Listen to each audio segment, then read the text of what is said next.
Assalamualaikum warahmatullahi wabarakatuh. Bapak dan Ibu yang saya hormati, terutama dalam hal ini Pak Rektor juga yang saya hormati. Kemudian Bapak-Bapak pembicara, dalam hal ini sudah hadir Bapak Teguh, Prof. Teguh yang kita hormati. Kemudian juga sudah hadir pada pagi hari ini Pak Piki. Kemudian juga Pak Asep, Pak Dr. Asep juga sudah ada di depan kita. Bapak dan Ibu, kita pada pagi ini akan mulai melaksanakan seminar kita dengan tema menuju kampus pemberdayaan kelas dunia. Sebelum kita mulai, ada pantun sedikit yang akan saya sampaikan Pak Teguh. Burung merpati di atas kandang, tak henti terbang mencari temannya. Terima kasih sudah datang, mari kita mulai seminarnya. Bapak dan Ibu yang saya hormati dan para peserta seminar yang kami hormati, pada pagi hari ini kita ada 3 topik pembicaraan yang kita bicarakan pada hari ini. Pertama, yang dipandu nanti oleh Pak Teguh, Profesor Dr. Teguh Budiarso MPD, dengan judul Publikasi Ilmiah Program Pemberdayaan dan Pengabdian Masyarakat di Jurnal Internasional. Kemudian yang keduanya nanti oleh Pak Piki Petriadi. Pak Piki ini adalah juga merupakan Direktur Operasional Bank Jabar Banten Syariah dengan materi perbankan syariah dalam menghadapi perubahan dan pemberdayaan ekonomi di Jawa Barat. Kemudian yang ketiga, nanti pada sesi ketiga kita akan diisi oleh Bapak Dr. Insinyur Haji Asep Najmuddin MP. Beliau juga Wakil Rektor 1 di UITM dengan topik Strategi Pemberdayaan Menuju Desa Mandiri. Bapak dan Ibu, untuk menyingkatkan waktu, kita akan masuk kepada sesi pertama.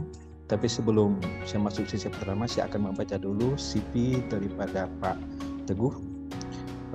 Akan kita sampaikan pada saat ini. Waktu pembicara nanti kita minta kita ada waktu 30 menit untuk pembicara 1 dan pembicara 2 juga ada 30 menit dan pembicara 3 juga 30 menit. Kemudian nanti kita ada ruang tanya jawab, kita pergunakan 30 menit sehingga kita harapkan semua audiens untuk bisa aktif untuk mengikuti seminar yang kita adakan pada hari ini. Pembicara pertama kita baca VT daripada beliau, Profesor Teguh Budiarso MPD. Tempat dan tanggal lahir di Telungguk 30 Juni 1964. Masih muda Pak Teguh ya. Kemudian beliau juga jabatan fungsional beliau adalah guru besar di Sunan di Salatiga, Surakarta, maaf. Kemudian alamat beliau adalah di Greenfield Resident A11 dan A12, Kelurahan Mayang, Kecamatan Getak, Kabupaten Sukoharjo. Kemudian pendidikan terakhir beliau adalah S3 di Universitas Negeri Malang.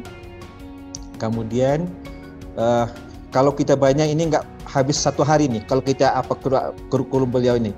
Mudah-mudahan ini merupakan contoh kita bersama untuk bisa kita contohkan apa yang dilakukan oleh beliau pada saat ini. Dan kita harapkan juga apa yang disampaikan oleh beliau nanti merupakan suatu pedoman kita, terutama dosen, untuk melihat bagaimana meningkatkan status mereka sehingga mereka melakukan suatu jurnal-jurnal internasional maupun jurnal-jurnal nasional. Oke, untuk menyingkatkan waktu, kami persilakan kepada Pak Teguh untuk menyampaikan materinya. Dan mari kita sama-sama mengamati apa yang disampaikan oleh Pak Teguh. Silakan Pak Teguh. Assalamualaikum warahmatullahi wabarakatuh. Waalaikumsalam warahmatullahi wabarakatuh. Pertama-tama saya ingin menyampaikan penghargaan dan terima kasih kepada Pak Rektor Al-Mukarram Bapak Sotik. Kemudian secara khusus Pak Ardinal dan sahabat yang sudah lama belum ketemu, Pak Dr. Asep. Saya sebenarnya bukan orang baru di UICM, karena sudah beberapa kali dan sejak awal sudah terlibat di proses-proses di UICM. Yang kedua, Bapak dan Ibu, saya ingin menggambarkan bahwa proses penulisan jurnal itu hampir seluruh dunia sudah mengacu pada standar yang ditetapkan oleh Scopus. Oleh karena itu, apabila kita tidak mencoba mengejar standar Scopus tersebut, kita akan mengulang-ulang proses kita menyempurnakan materi. Yang berikutnya, materi ini banyak sekali. Kalau di luar negeri 20 SKS. Bahkan Indonesia sudah akan mengadopsi metode ini, program doktor itu untuk materi scientific writing yang berkaitan dengan publikasi itu 20 SKS, tapi masih belum diberlakukan. S2 12 SKS. Praktek yang selama ini dilakukan di Indonesia, baik sebelum COVID maupun setelah COVID, itu minimum pelatihan itu 5 hari, dari jam 8 pagi sampai jam 8 malam. Oleh karena itu, dalam waktu yang pendek ini, kita akan mencoba merangkum secara efektif apa yang bisa kita sampaikan. Namun fokusnya tentu tidak langsung ke substansi penulisan artikel. Kita sifatnya umum menyampaikan pokok-pokok permasalahan penting. Materi sudah saya share, tetapi itu ringkasannya yang hanya dalam satu lembar itu, antara Imrat dan Icret. Nanti mohon di-share saja. Di sini saya akan menyampaikan tidak mengikuti urutan penjelasan di dalam slide, tapi langsung dari pemikiran urutan yang saya pertimbangkan penting. Bapak dan Ibu, saya akan mulai materi ini. Pertama, saya akan menyampaikan update terbaru bagaimana perilaku Scopus dalam 2 tahun terakhir. Scopus ini mengalami semacam tsunami pada Juni 2019. Dari sekian banyak jurnal, itu cancel statusnya. Selain cancel, yang sebelumnya Q1 turun menjadi Q3, yang Q3 atau Q4 langsung terbredel. Untuk informasi secara umum, level Scopus itu ditandai dengan Q, singkatan dari quartile. Dimulai dari Q1, Q2, Q3, Q4. Maksudnya, sebaran pembaca kalau Q1 itu mencapai 75 sampai 100% seluruh dunia. Asumsinya pembaca Scopus itu mencapai antara 3 juta pembaca di seluruh dunia. Jadi kalau Q1, 3 juta itu membaca seluruhnya. Q2 itu 50% sampai 75%. Q3 25 sampai 50%. Dan Q4 25%. Itu level Q. Ketika terjadi proses pembredelan itu, yang terjadi adalah rata-rata 46% jurnal itu berubah statusnya. Status yang pertama adalah cancel, dilikuidasi. itu akibat konten dari naskah yang dipublish setiap isu, kualitasnya, isi kesesuaian antara paper dengan skopnya, dan akurasi revisi dan reviewnya itu tidak terjaga dengan baik. Akibatnya jurnal-jurnal itu di-cancel. Tetapi sebaliknya, jurnal yang ditata dengan baik proses revisinya, proses submissionnya, sampai kesesuaian skopnya, itu banyak juga yang loncat semula dari Q4 menjadi Q2. Ini bahkan jurnal-jurnal yang berafiliasi dengan saya, maksudnya saya terlibat, itu dari 6 jurnal itu menjadi Q1 semua. Terus yang Q4 menjadi Q2. Jadi selama ini saya terlibat sebagai reviewer di jurnal-jurnal tertentu dan secara rutin mereview artikel-artikel dan alhamdulillah statusnya naik tajam. Itu satu. Akibat dari perubahan kebijakan tersebut, Scopus itu menerapkan policy seperti ini. Satu, jumlah artikel yang dipublish dikurangi, biaya publikasi dinaikkan, dan syarat supaya artikel itu layak, itu diketatin. Syaratnya ada 3. Satu, terjemahan bahasa Inggrisnya harus bahasa Inggris yang standar. Kalau kita kan masih memikir translation-nya, editing-nya gitu. Di Scopus enggak mau tahu itu. Yang penting bahasa Inggrisnya harus bahasa Inggris yang baik. Bahasa Inggris Google Translate itu capaiannya hanya paling tinggi 45%. Jadi masih harus diobrak-abrik lagi.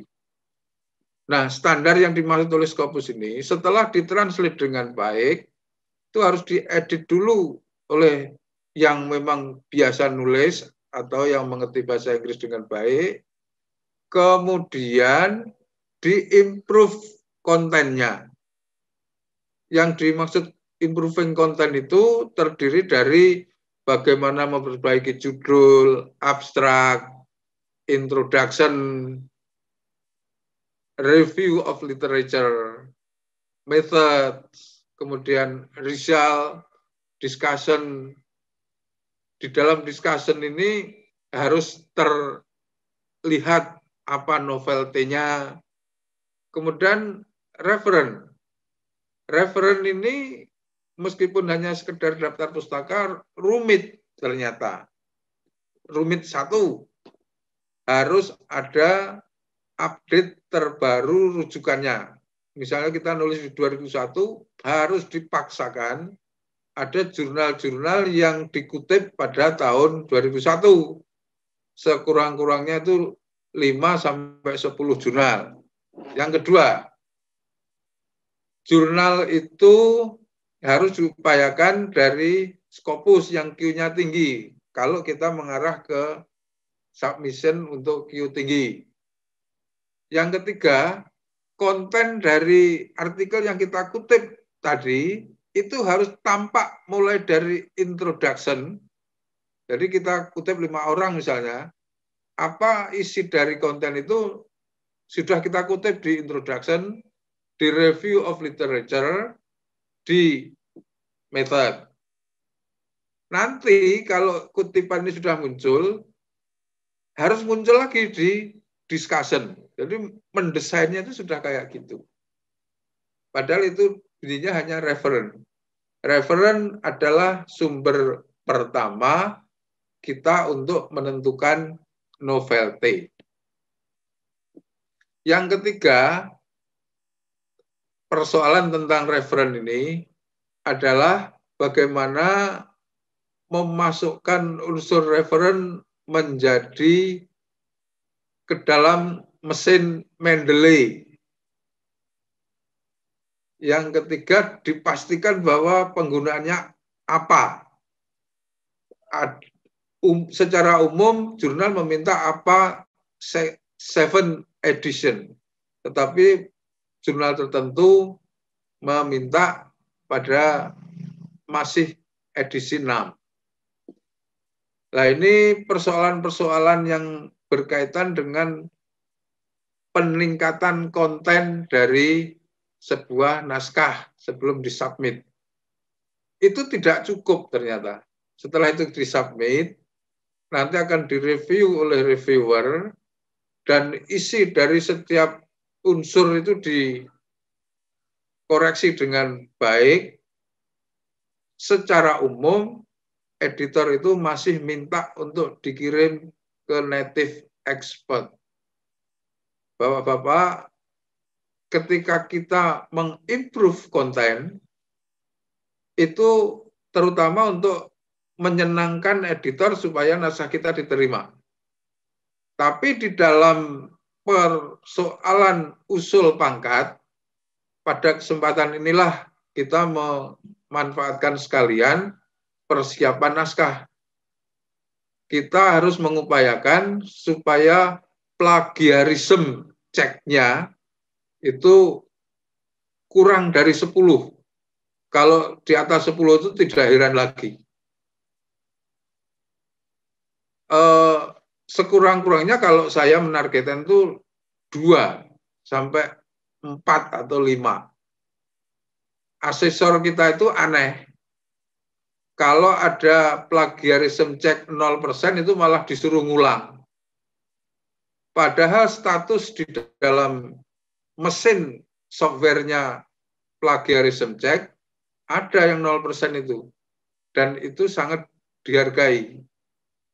Nah, asesor mencurigai macam-macam, terus malah ditolak. Itu tuh kan tidak produktif namanya. Itu tadi persoalan improving. Ada translation yang baik, improving content, penurunan plagiarisme, lalu native expert. Tidak setiap jurnal meminta untuk native expert, tetapi secara umum kalau kita mempersiapkannya sampai ke sana itu sudah bagus. Persoalan internal bagaimana memperbaiki naskah. Karena secara umum sudah kita coba dengan berbagai cara. Submit ke Scopus itu akan mengalami penggantungan masa tunggu. Yang ditolak 8 kali, masa tunggunya 1 tahun itu biasa aja. Kalau memang kita tidak memiliki naskah yang sangat baik, itu jarang sekali. Yang sangat baik pun rata-rata baru 6 bulan. Tetapi kalau kita punya koneksi dengan editor, itu kita bisa mempersingkat antara 3 bulan, walaupun syaratnya tetap harus kita penuhi. Akibat dari itu, satu-satunya cara kita mempersiapkan diri adalah menyiapkan naskah dengan baik, dengan tahapan-tahapan translation, improving, editing oleh native. Semua itu ada biayanya, dan kita harus mempersiapkan diri untuk itu. Biaya terakhir nanti disebut article processing charge, APC, atau biasanya fee, begitu saja. Dan itu kalau kita tidak menyadari memang perlu itu, naskah kita tidak akan pernah tersubmit. Ciri terakhir, jurnal-jurnal itu walaupun dia Q1, Q2, itu tidak sedikit juga yang setengah predator. Jurnal itu sudah masa diobservasi oleh panitia Scopus, dan dalam warning akan di cancel. Ini kesempatan editor, biasanya dia jual dengan harga murah dan terbitnya cepat. Tapi antara 6 bulan jurnal itu di cancel. Jadi naskah kita tidak ada gunanya. Nah, ini fenomena-fenomena yang muncul, kadang-kadang ya tidak ada baiknya juga. Yang penting kita sudah dapat terbit, dapat tujuannya, tapi hati-hati masanya pendek. Gitu. Ini secara umum persoalan Scopus terbaru. Syarat yang penting untuk kita hadapi adalah naskah harus sesuai standar Scopus, dan standarnya ini tinggi, rumit, juga pakai biaya. Lalu memilih jurnalnya harus jurnal yang diistilahkan oleh berbagai lembaga itu long term accreditation. Kalau ada kekhawatiran 6 bulan sampai 1 tahun cancel, itu hati-hati, tidak berarti tidak boleh, hati-hati sesuaikan dengan kebutuhan. Tapi kalau untuk usul pangkat dan lain-lain sebaiknya dipilih yang long term. Akibat dari ini, memilih Scopus itu tidak terpengaruh oleh apakah kita dari lembaga pengabdian, jurnal kita untuk tujuan riset yang memang kita lakukan dengan baik, atau untuk lain-lain. Intinya Scopus hanya menerima artikel dengan standar yang baik. Gitu. Ini sedikit tentang tips bagaimana mempersiapkan untuk menulis artikel. Artikel itu ada 2 kategori. Yang pertama, artikel hasil penelitian, disebut juga original paper. Yang kedua, artikel hasil review, disebut review artikel. Mari kita tengok ciri-ciri secara umum secara agak cepat. Kita bisa membaca slide-nya IMRAT.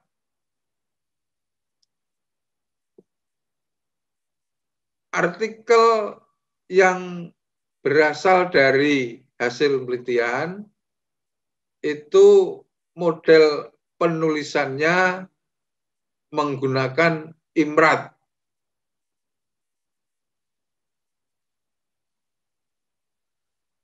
IMRAT tadi sudah di-share yang awal tadi, agak depan, atau langsung 2, ya gitu.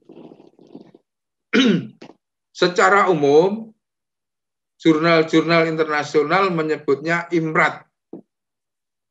Ini karena model penyajiannya terdiri dari introduction, langsung method, result, and discussion. Jadi conclusion tidak disebutkan. Dan selama saya mereview 4 tahun dari berbagai belahan bumi dan berbagai jenis jurnal, ternyata setiap jurnal itu selalu memerlukan review of literature. Makanya saya membuat istilah sendiri IMRAT Plus. Ini perbedaannya. Apabila kita menggunakan IMRAT murni, di dalam introduction itu wajib kita sebutkan landasan teori. Landasan teori itu dimulai dari penjelasan bagaimana variabel yang ada dalam judul kita. Lalu diberi teori-teori utama, diselipkan dalam beberapa paragraf begitu. Kemudian di dalam introduction itu juga sudah disebutkan review dari hasil-hasil penelitian sejenis, minimum 3 sampai 5. Jadi kalau kita memang menggunakan IMRAT murni, tingkat kesulitannya lebih tinggi. Karena di dalam introduction harus langsung mencantumkan teori, mencantumkan review of literature, menunjukkan gap, dan menunjukkan novelty.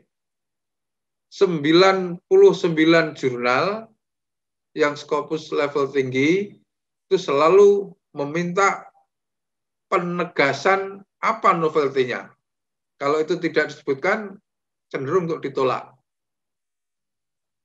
Introduction sendiri,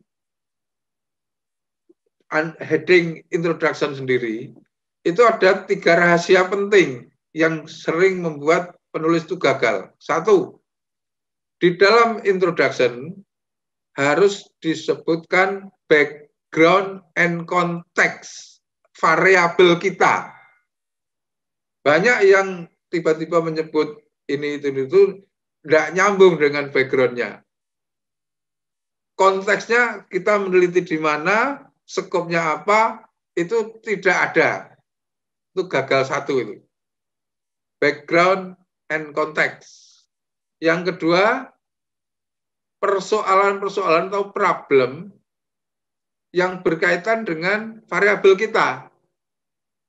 Jadi, apa pentingnya variabel kita yang ada dalam judul itu, terus setelah ditunjukkan pentingnya, ada masalah apa di dalam variabel yang mau kita teliti itu.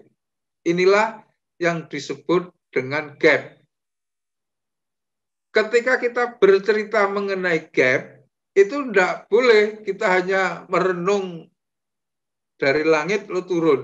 Kita harus sudah membaca jurnal-jurnal lain, hasil-hasil penelitian lain yang relevan dengan variabel kita, lalu kita gunakan untuk melacak gap kita.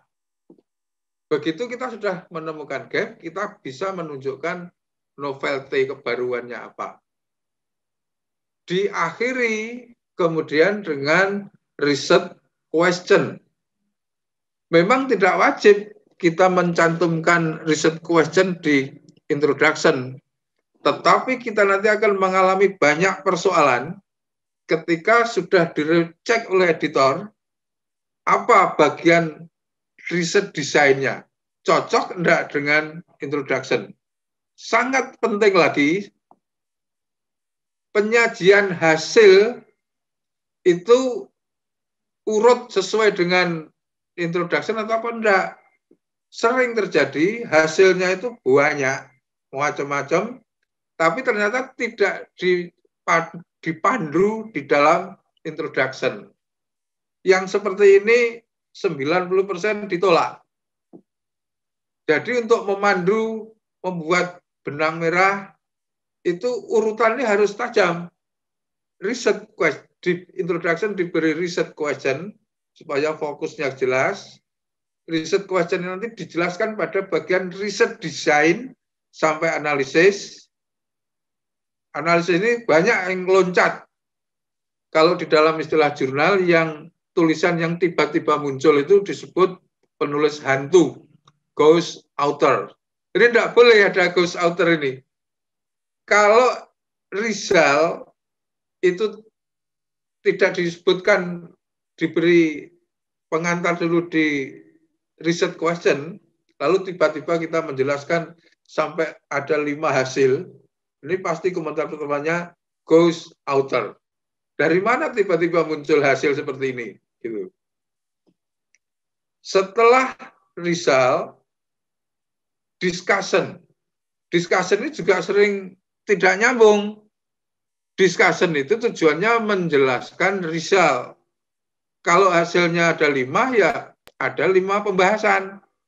Itu 1. Diinterpretasi hasil-hasil itu.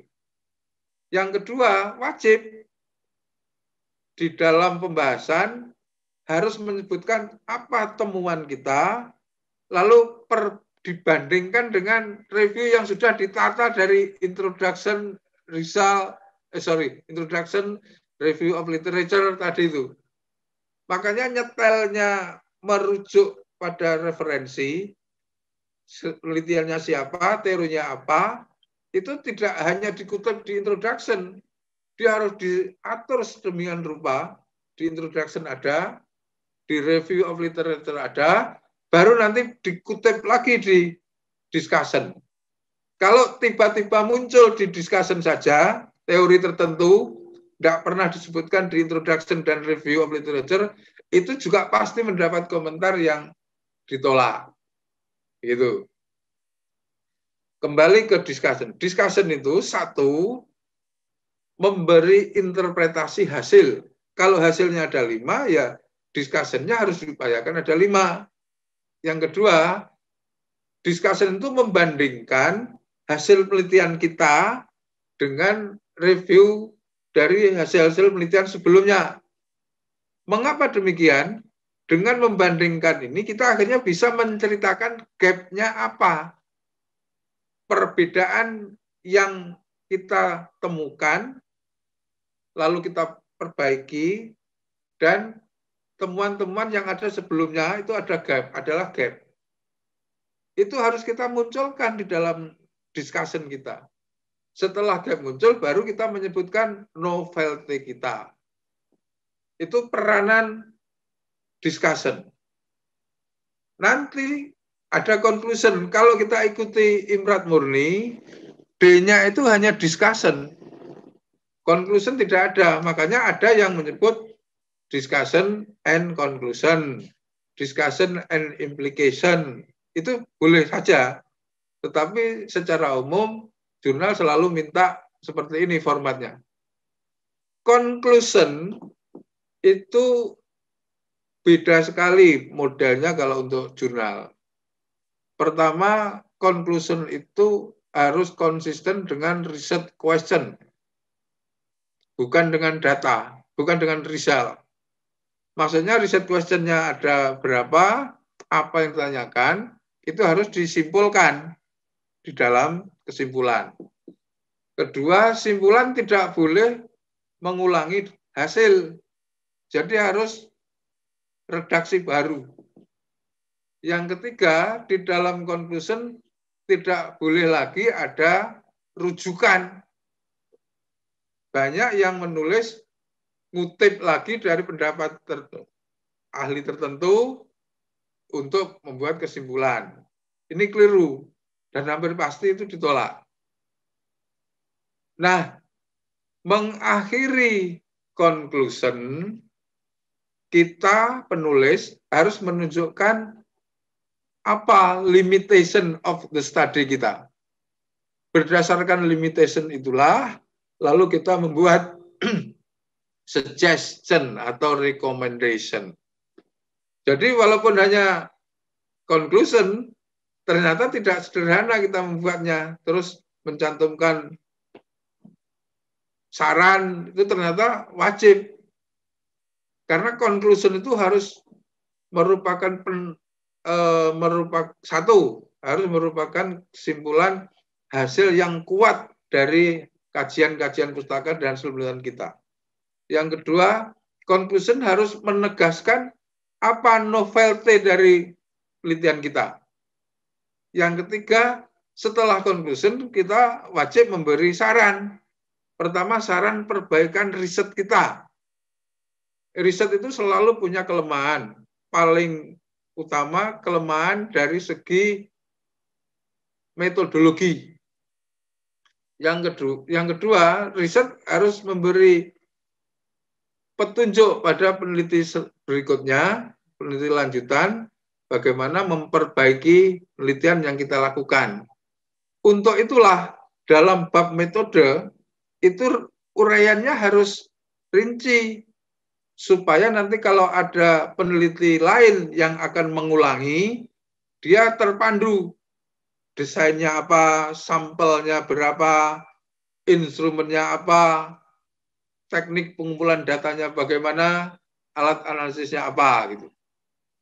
Ini kesimpulan dari Imrat, dan yang ternyata dibutuhkan bukan Imrat murni, tetapi penulis-penulis tingkat dunia yang memang sudah mahir, itu berhasil dengan sangat baik menggunakan Imrat, karena beliau bisa mengintegrasikan teori-teori dan review di dalam bagian introduction itu. Karena ada kesulitan yang demikian ini, akhirnya banyak jurnal yang memang meminta secara khusus Setelah introduction, dibuat bab tersendiri, review of literature. Ini sangat membantu. Review of literature ini ada dua penciri penting yang sering menjadi kendala. Satu, di dalam review of literature, itu wajib memberi definisi, konsep, dan teori mengenai variabel kita. Banyak yang nulis review of literature tapi tidak menjelaskan variabel yang ditulis. Yang kedua, harus ada teori payung. Variabel kita itu memiliki teori payung apa? Itulah yang nanti diuraikan secara singkat. Kalau uraian singkatnya itu sederhana aja, satu paragraf, dua paragraf, diintegrasikan dengan baik itu sudah cukup. Tidak perlu berdel-deling. Yang berikutnya, harus ada review of literature. Walaupun tidak ditulis subbab tersendiri, review of literature, setiap subbab yang kita buat dalam landasan teori tadi, sudah harus mencantumkan hasil-hasil penelitian sejenis. Jurnal-jurnal mengatasi ini dengan dua cara. Satu, theoretical framework. Yang kedua, conceptual framework. Kalau teori itu merangkum teori payung, teori antara, dan teori terapan. Kalau conceptual framework, konsep-konsepnya disatukan semacam kerangka pikir begitu. Itu IMRAT. Yang kedua, ICRET. Ini saya buat sendiri istilahnya, dan setiap membuat review saya share, ternyata para editor setuju. Editor pemilik jurnal Q1. Maaf Prof, waktunya tinggal 3 menit lagi Prof. Baik, ini saya ringkas dengan cepat Pak. ICRET ini adalah format untuk membuat artikel berdasarkan kajian pustaka. Yang penting diingat, kajian pustaka itu bukan sekedar penelusuran teori. Kajian pustaka dalam konsep ICRET di sini adalah kajian kritis dari sekian banyak artikel sejenis, dari segi konsep, dari segi pendapat, dan dari segi pemikiran kritis. Jadi bukan renungan mimpi kita kemudian kita tuangkan. Oleh karena ini kita mengutip dari sumber-sumber lain, review ini sering disebut dengan meta-analysis atau review analysis. Tidak boleh kita menggunakan ide kita sendiri, tapi harus menyampaikan pendapat orang. Struktur pentingnya adalah harus ada klaim dulu. Klaim itu semacam tujuan, tapi penegasan. Dan sebaiknya provokatif klaimnya. Lalu kutipan-kutipan dari sekian banyak artikel yang dikutip sebagai reasoning, fakta-faktanya juga diambil dari hasil-hasil yang dikutip dari artikel orang lain. Setelah itu kita bahas. Gitu. Kira-kira demikian. Mudah-mudahan selesai pas 3 menit. Terima kasih. Saya kembalikan ke Pak Ardinal untuk menunggu diskusi berikutnya. Assalamualaikum warahmatullahi wabarakatuh. Terima kasih Prof. Luar biasa apa yang disampaikan oleh Prof itu tadi. Mudah-mudahan kalau kita kaji semuanya ini sampai bisa 3 hari 3 malam nih Pak Prof ya. Ini waktu yang cukup singkat sekali, tapi kita coba nanti untuk mengatur lagi waktu supaya kita mengundang Prof lagi untuk tindak lanjut daripada apa yang disampaikan oleh Prof itu tadi. Terima kasih Prof sudah disampaikan materi yang pertama.